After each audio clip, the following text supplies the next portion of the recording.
Hey everyone, we appreciate you joining us today, and we have a great topic of discussion for you.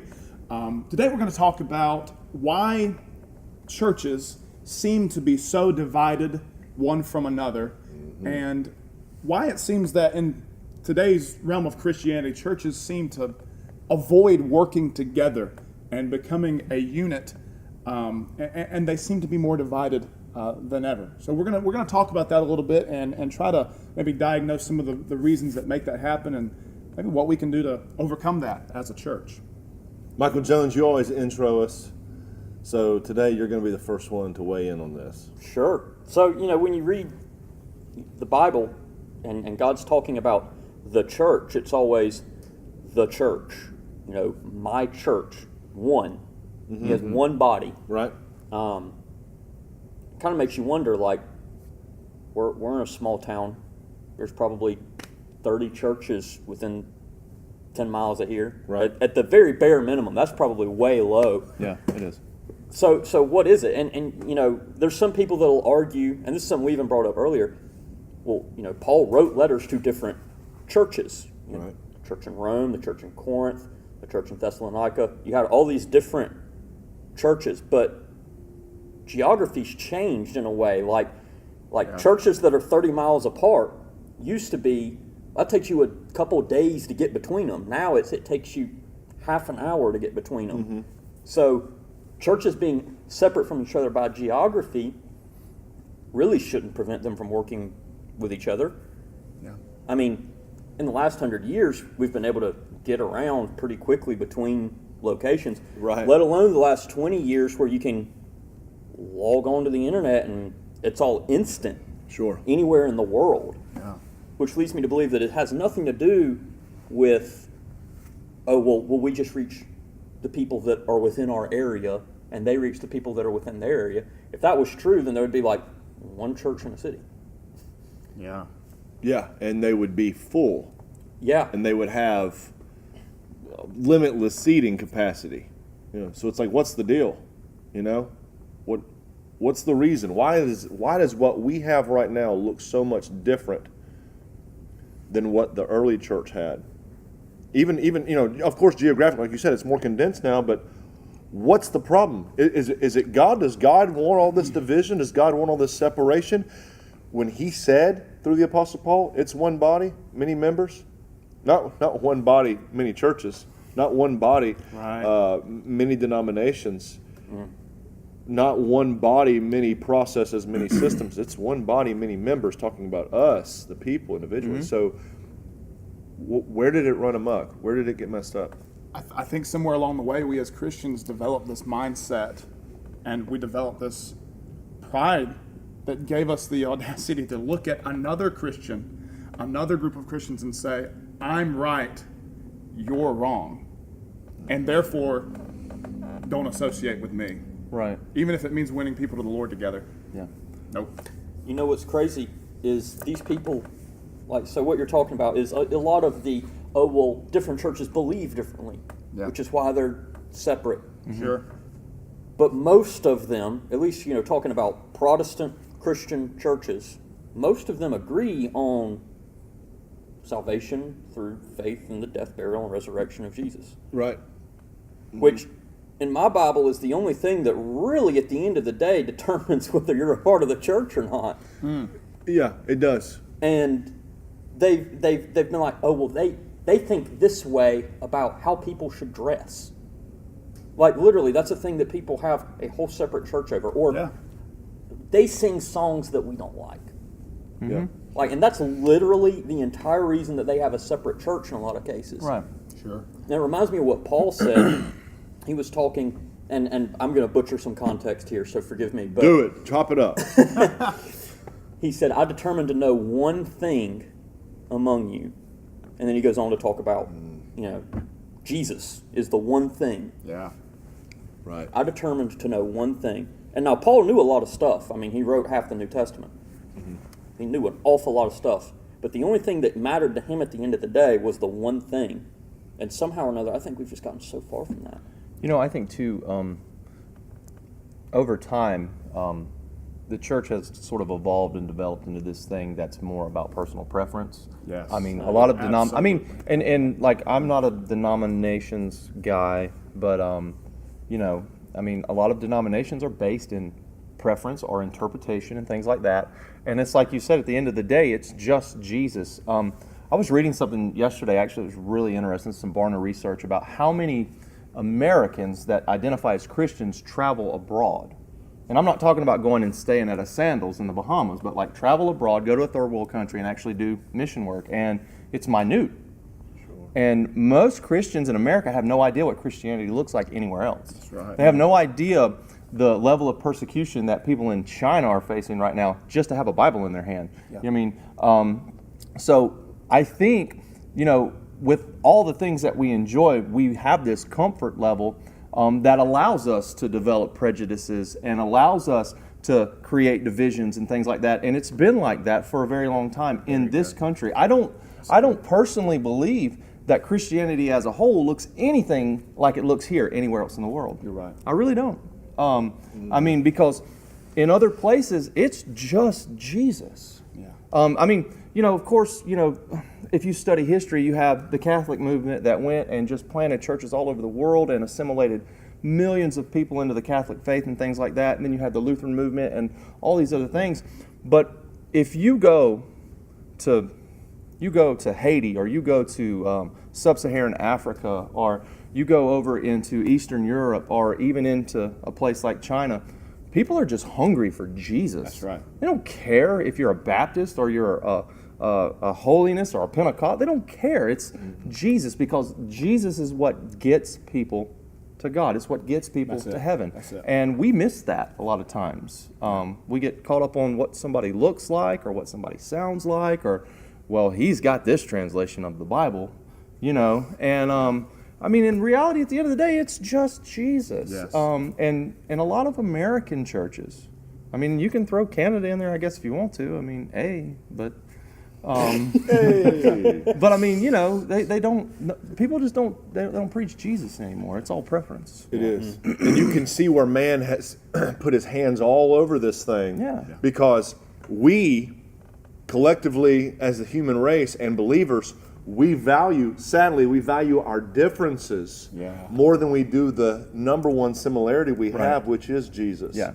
And you are, at the end of the day, you are not going to find someone that you agree completely with on practice or position of theology. Yeah. You're not. If you get all the way down to it, and I'm talking the details on the doctrine of eschatology, you get down to bibliology, you start getting down to, you know, the theories and ideologies around numerology and all that ology stuff, and you really dissect it and you go down to the wire on it with people, you are not going to agree the same way with every pastor or every No. church member Right. or every fellow Christian. Yeah. And we have got to stop splitting hairs over the things that do not determine people going to heaven, do not determine faith and grace, and do not determine the big picture and the foundation, which is Jesus.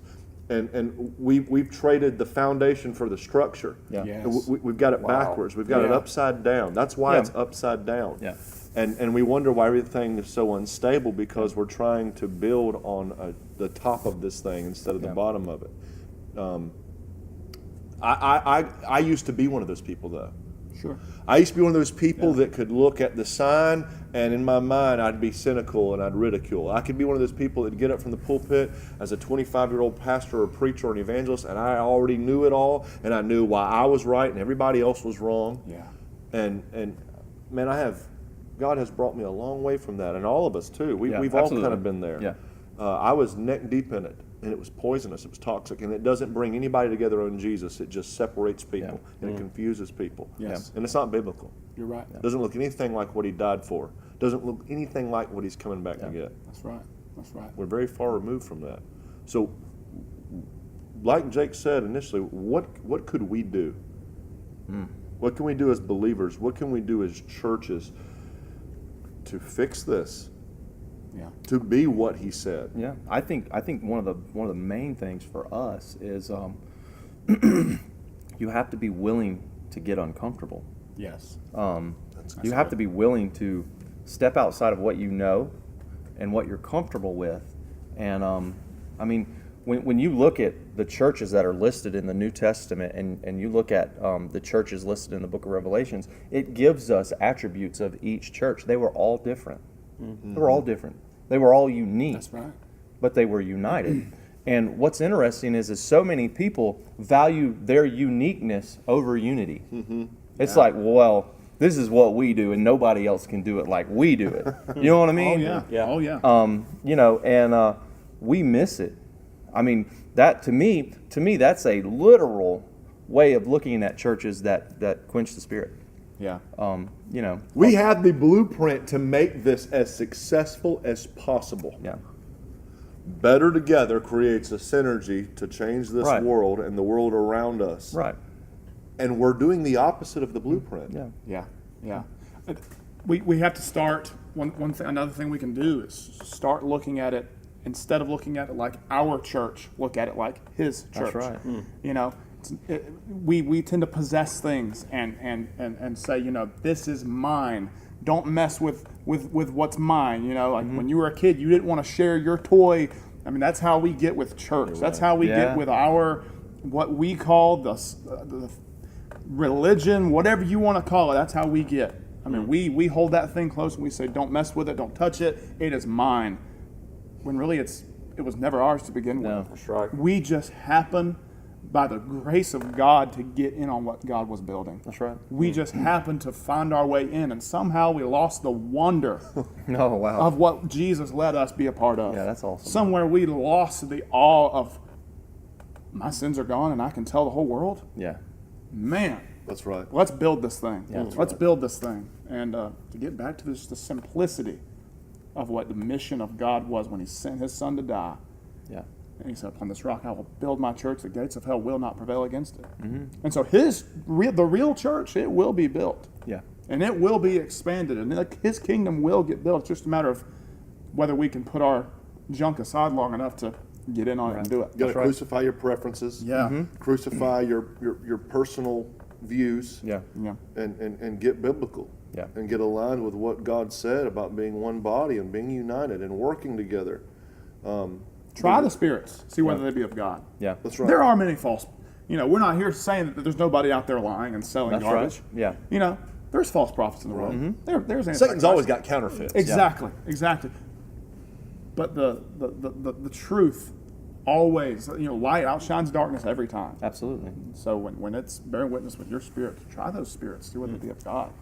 You know, and don't be a judger of everything. I kind of interrupted you. Sorry. No, I think if churches would literally work together, if they would take the step towards getting out of their comfort zone, like Pastor Jeff said, and they would, you know, initiate some courage and work together in your community, put events on together. Yeah. And I'm not talking about like, you know, go check out each other's revival. That's not what I'm talking about. No. Because the community doesn't see that. They don't feel or experience the effects of that.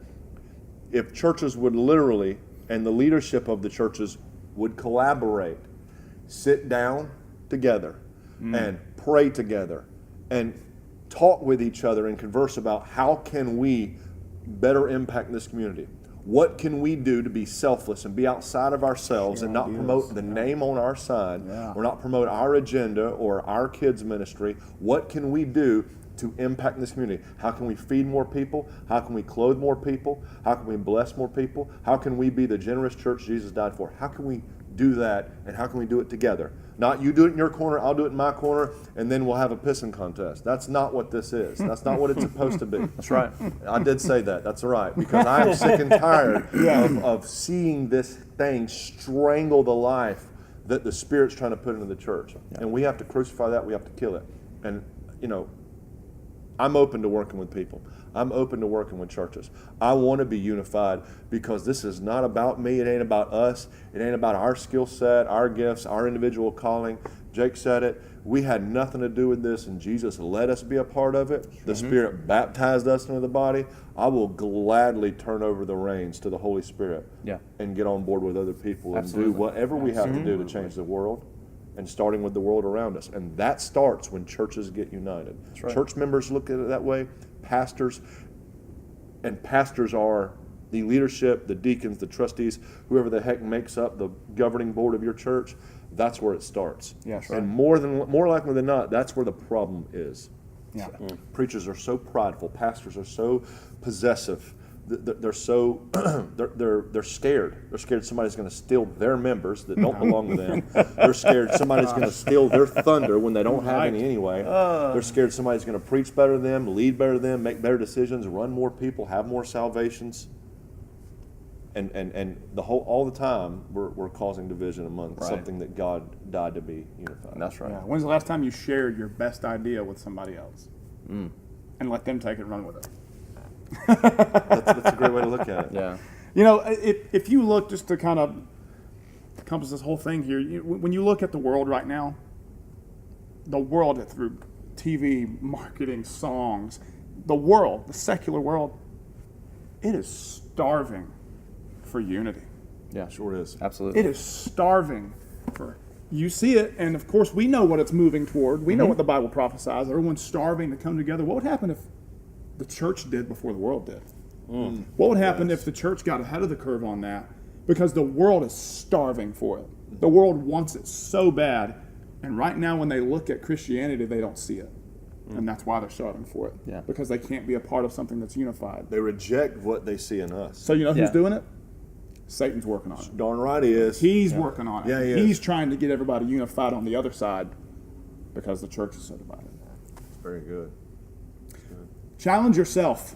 Say, I'm going to be a part of something bigger than me, bigger than my preferences, and start taking steps toward, hey, let's get on the same page and let's do something that's going to last, like Jeff says all the time, last longer than us. Let's do let's leave something behind and do something powerful with other people. So thank you so much for watching, and we appreciate you taking time. Please subscribe, and we've got other videos that we know you'd love. Please share it with your friends and tell somebody. Thank you so much. God bless you.